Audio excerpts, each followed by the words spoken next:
அன்பான தேவனுடைய பிள்ளைகளே, மரியாளை பார்த்து ஆண்டவர் சொன்னார், உனக்கு ஒரு குழந்தை பிறக்கும். அப்ப அவள் கேட்ட காரியம், இது எப்படி நடக்கும்? இது எப்படி நடக்கும்?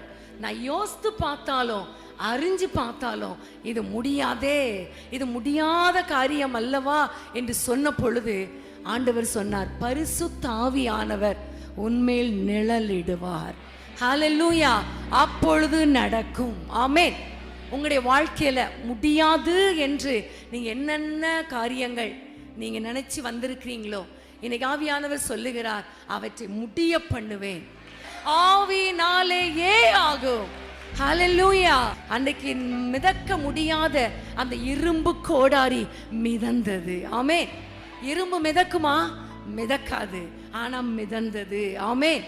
அதே போலதான் உங்க வாழ்க்கையில எதெல்லாம் முடியாது அப்படின்னு ஃபைலை க்ளோஸ் பண்ணி வச்சிட்டீங்களோ, எல்லா காரியத்திலும் கர்த்தர் முடிய பண்ணுவார், முடிய பண்ணுவார், முடிய பண்ணுவார். ஹல்லேலூயா.